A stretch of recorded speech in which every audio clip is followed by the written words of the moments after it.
ఒక్కో ఇంటి నుంచి 2 అప్లికేషన్లు 3 రోజుల్లో 40 లక్షల అభయహస్తం దరఖాస్తులు 6వ తేదీ నాటికి 1.5 కోటి అప్లికేషన్లు వచ్చే ఛాన్స్. రేషన్ కార్డు ధరణి సమస్యలపై లక్షల్లో వినతులు, ప్రతి అర్జీని భద్రపరచాలని ప్రభుత్వం ఆదేశం. సో ఇక్కడ చూడండి మిత్రులారా, 3 రోజుల్లో అంటే ఈ దరఖాస్తులు ప్రారంభమై 3 రోజులు అవుతుంది అభయహస్తం దరఖాస్తులు. ఈ 3 రోజుల్లో 40 లక్షల దరఖాస్తులు వచ్చినాయి. 6వ తేదీ నాటికి 1.5 కోటి దాటేటువంటి అవకాశం ఉందని చెప్పేసి తెలుస్తూ ఉంది కదా. సో నేను ఒకటే చెప్తా ఉన్నాను, ఎవరికి? కేటీఆర్కి కేసీఆర్కి చెప్తా ఉన్నాను. ఒకవేళ మీ 10 సంవత్సరాల పాలన అద్భుతంగా ఉంటే 1.5 కోటి మంది ఇంకా ఇబ్బంది పడుతున్నారు అంటే మీ పాలన ఏ విధంగా ఉందో ఈ యొక్క అప్లికేషన్ చూస్తే సరిపోతుంది. నిజంగా మీ పాలన బాగుంటే ఇన్ని అప్లికేషన్ రావు. మరి 1.5 కోటి అప్లికేషన్ అంటే ఏంటిది? అంత ఆశమాష ముచ్చట్నా?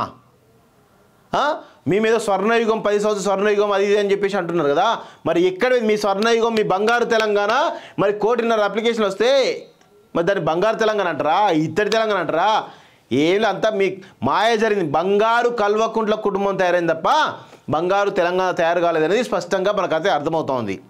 ఇంకా మీరు మేము మా పరిపాలన బాగుంది, అది ఉంది, ఇది ఉంది అంటే ఎవడు నమ్మడు. అక్కడ 1.5 కోటి అప్లికేషన్ వస్తున్నాయంటే ఎంత మీరు తెలంగాణ ఎంత సర్వనాశనం చేసారో మీరు అర్థం చేసుకోవాలి. ఒక్క ఇళ్ళని ఇచ్చారా పేదోళ్ళకి? చెప్పండి, నిజంగా మీ గుణవేసి చేసుకుని చెప్పండి. పేదలకు ఎంతమందికి ఇల్లు ఇచ్చారు గుణవేసి చేసుకుని చెప్పండి. ఒక్కో ఇంటి నుంచి 2 అప్లికేషన్లు 3 రోజుల్లో 40 లక్షల అభయహస్తం దరఖాస్తులు 6వ తేదీ నాటికి 1.5 కోటి అప్లికేషన్లు వచ్చే ఛాన్స్.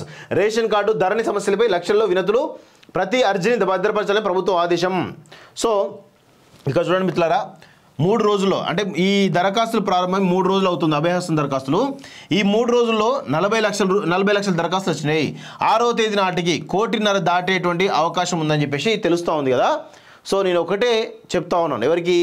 కేటీఆర్కి కేసీఆర్కి చెప్తా ఉన్నాను. ఒకవేళ మీ 10 సంవత్సరాల పాలన అద్భుతంగా ఉంటే 1.5 కోటి మంది ఇంకా ఇబ్బంది పడుతున్నారు అంటే మీ పాలన ఏ విధంగా ఉందో ఈ యొక్క అప్లికేషన్ చూస్తే సరిపోతుంది. నిజంగా మీ పాలన బాగుంటే ఇన్ని అప్లికేషన్ రావు. మరి 1.5 కోటి అప్లికేషన్ అంటే ఏంటిది? అంత ఆశమాష ముచ్చట్నా? మీ మీద స్వర్ణయుగం 10 సంవత్సరాల స్వర్ణయుగం అది ఇది అని చెప్పేసి అంటున్నారు కదా.